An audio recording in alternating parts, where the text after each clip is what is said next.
एक बात अलग से करना चाहता हूं, राजनीतिक चर्चा। भारतीय जनता पार्टी ने एक फैसला किया, पहली बार मुख्यमंत्री बने, एक बार सरपंच रहे, एक बार पहली बार मुख्यमंत्री बने, कोई और पद नहीं, राजकाज चलाने का अनुभव नहीं, सिर्फ पार्टी के महामंत्री होने का अनुभव। पहली बार एमएलए बने व्यक्ति को मुख्यमंत्री बना दिया। नौजवान चेहरा, एकदम ताजा तरीन। अब इस एक फैसले ने कांग्रेस के सामने कितनी बड़ी चुनौती खड़ी कर दी है, मैं इस पर चर्चा करना चाहता हूं। आज लोकसभा चुनाव सामने हैं 2024 के अप्रैल के, और ये देखिए, ये दिया कुमारी चेहरा, ये भी नौजवान चेहरा है कंपैरेटिवली। एक बार की सांसद, दूसरी बार विधायक बनी। एक बार पहले भी विधायक बनी थी, दूसरी बार विधायक बनी। पहले सवाईमाधोपुर से विधायक थी, अब विद्याधर से। और ये Premchand Bairwa. Apart from cast combination, next generation has come, next generation has taken over. Important बात यह है, जो बात लोकेश शर्मा ने कही थी, मुख्यमंत्री अशोक गहलोत के ओएसडी रहे लोकेश शर्मा ने, जब तक पत्तियां नहीं झड़ती बाहर नहीं आती। बीजेपी ने पत्तियां झाड़ दी और अब वो बाहर लाने का यत्न कर रहे हैं। क्या कांग्रेस इस बात से, इस संदेश को समझने की कोशिश करेगी? मेरा सवाल आज ये है। बुजुर्ग नेता, क्या अशोक गहलोत, क्या सीपी जोशी और शांति धारीवाल, टोटा सा भी कोई नौजवान चेहरा नहीं है। और नौजवान चेहरा जो माना जा सकता था सचिन पायलट का, वो भी अब उतने नौजवान नहीं रहे।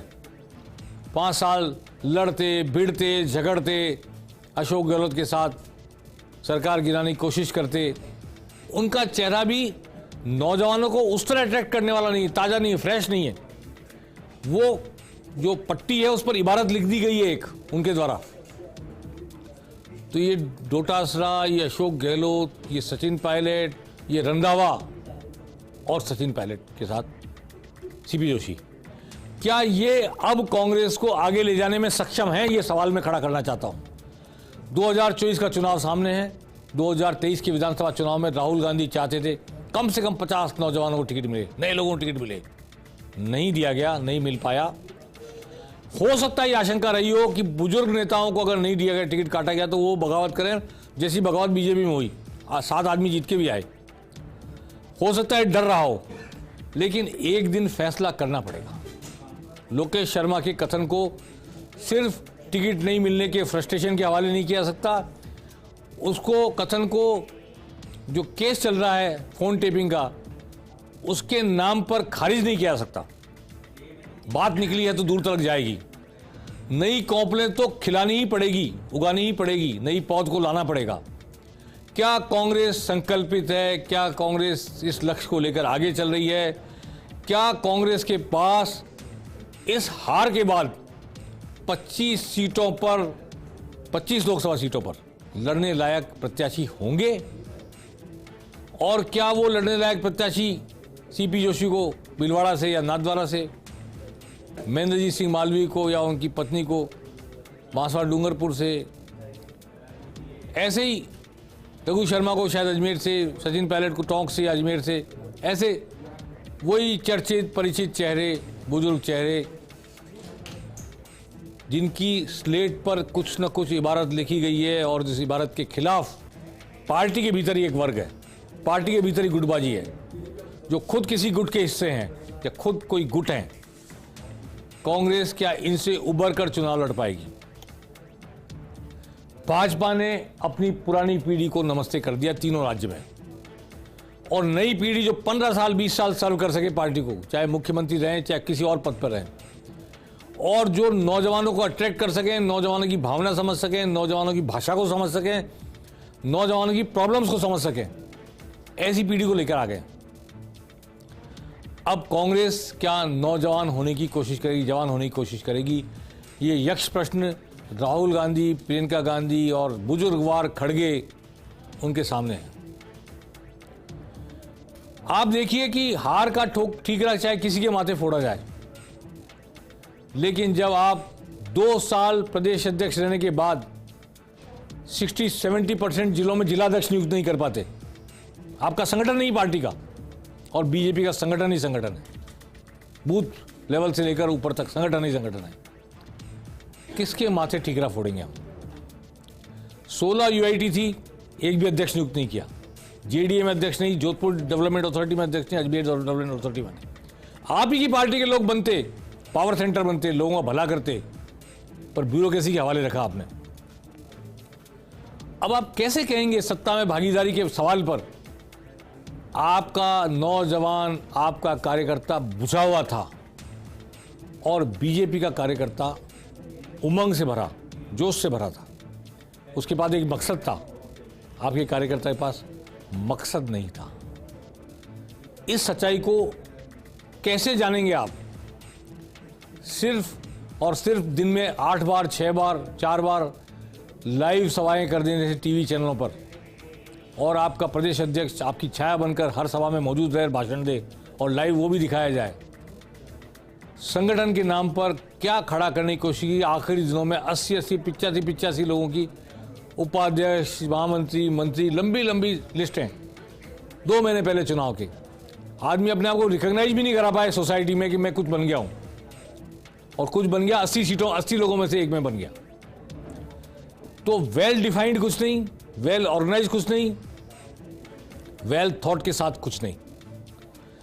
सिर्फ एक जो भी थी, मैं उसकी आलोचना नहीं कर रहा, वो कंपनी प्रोफेशनल कंपनी, उसने प्रोफेशनली अपने जो सुझाव दिए, चाहे गहलोत जी को कोई दुशाला ओढ़ने को कहा, दुपट्टा ओढ़ने को कहा, चाहे पिंक बैकग्राउंड पर चुनाव प्रचार कराया, जो भी सब कुछ कहा, वो एक प्रोफेशनल काम था।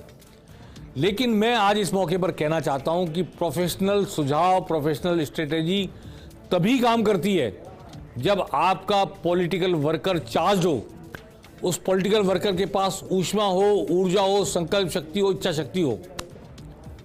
अगर वो नहीं है, उमंग नहीं है, तो आपकी स्ट्रेटेजी कभी कामयाब नहीं हो सकती, क्योंकि वो नीचे जाकर फेल हो जाती है। आज मैं ये सवाल खड़ा करना चाहता हूं कि क्या भाजपा के इस कथन के, इस कृत्य के बाद कि बिल्कुल नया पहली बार एमएलए बना, वो मुख्यमंत्री हो गया इतनी बड़ी स्टेट का, 200 विधानसभा क्षेत्र और 25 लोकसभा सीटें, कांग्रेस के पास अभी 2 अवसर हैं, हार की जिम्मेदारी कोई नहीं ले रहा, न तत्कालीन मुख्यमंत्री ले रहे, न तत्कालीन वर्तमान प्रदेश अध्यक्ष तो अभी भी हैं, तो वो भी नहीं ले रहे।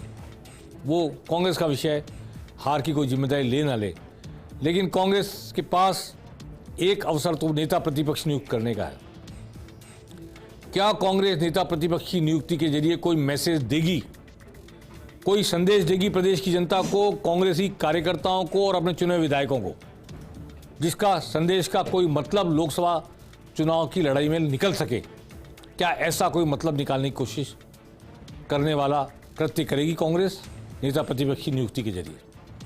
और दूसरा, मार्च में 3 सीटें खाली हो रही हैं राज्यसभा की।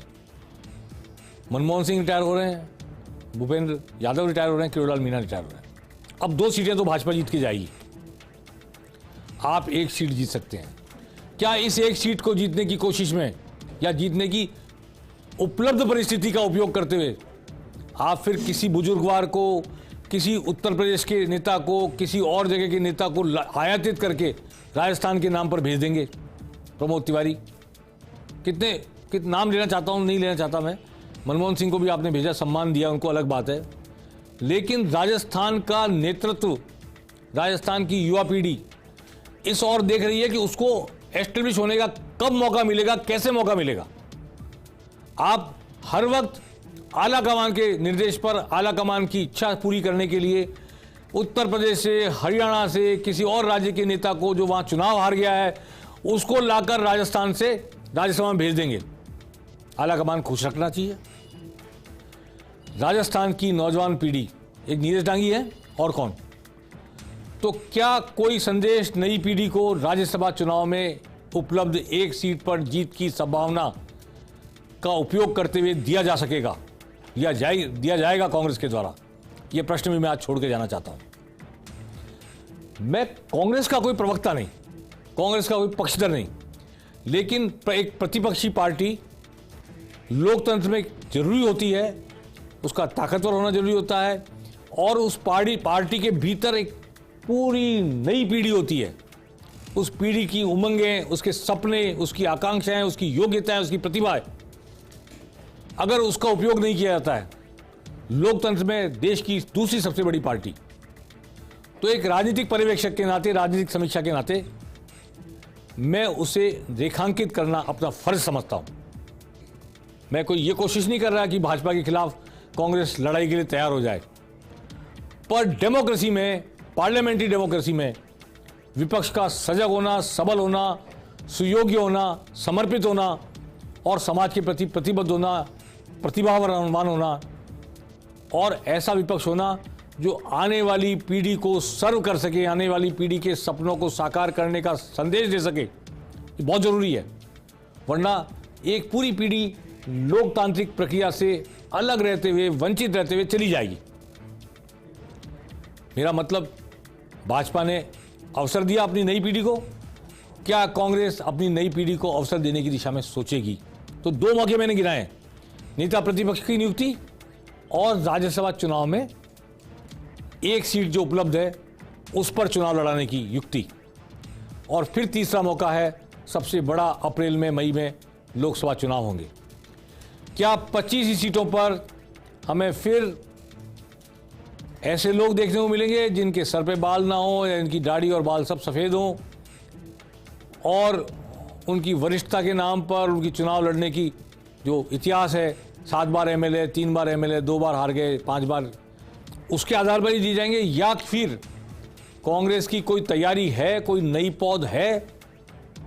क्या कांग्रेस अभी से ढूंढना शुरू करेगी? राहुल गांधी ने कहा है, मुझे 4 दिन में बताइए, 5 दिन में बताइए कांग्रेस कैसे लड़ेगी लोकसभा चुनाव। तो अब तो लोकसभा चुनाव में ऐसी कोई सामने दिख नहीं रही कुर्सी, जीत ही जाएंगे ऐसा श्योर नहीं माना जा रहा, सरकार आ जाएगी ये माना ही नहीं जा रहा। ऐसे वक्त में मैं समझता हूं कि टिकट को लूटने के लिए लोग नहीं आएंगे। This is an opportunity for Congress कि वो अपनी नई पीढ़ी को, जुझारू पीढ़ी को इस तरह तैयार करे, लोकसभा चुनाव लड़ें, ताकत से लड़ें, समाज के सभी वर्गों को साथ लेकर लड़ें, और एक सबल विपक्ष के रूप में अपने आप को खड़ा कर सकें। देखिए, डॉक्टर विकास चौधरी बीजेपी से कांग्रेस में आए, जीत गए, सांसद सामने थे बीजेपी के, तीसरे नंबर पर चले गए। मुकेश भाकर जीते, नए लोग आते हैं, जीतते चले जाते हैं। तो पुरातन से मोह खत्म करना, मोह भंग प्रगति की पहली जरूरत है, पहली शर्त है। तो जिस संकट में, देखिए चांदना किस तरह जीत कर आए हैं, नौजवान हैं, तो अब इस बात में मत पड़ो आप कि चांदना को पायलट पसंद नहीं करते, पायलट को चांदना पसंद नहीं करते, अलग खेमे, अलग ग्रुप, ये अशोक गहलोत का, ये पायलट का। पार्टी अगर इससे ऊपर नहीं उभरेगी इस हार के बाद भी, तो पार्टी खड़ी नहीं रह पाएगी।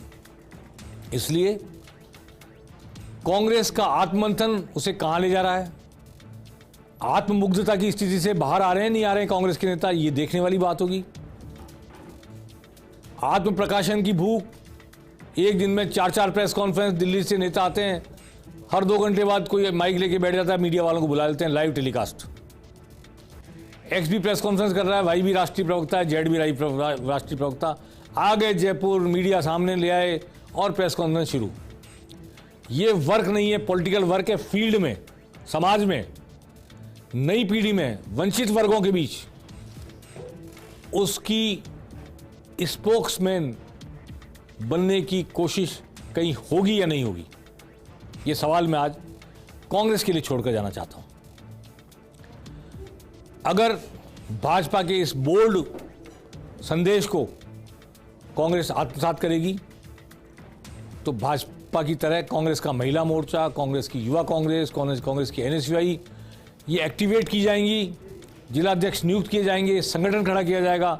4 महीने का समय है, क्या कोई प्रयास कांग्रेस के में किया जाएगा या वही गुटबाजी, वही नेता, मेरे हाथ से पार्टी न चल जाए, उसके हाथ में पार्टी न चल जाए।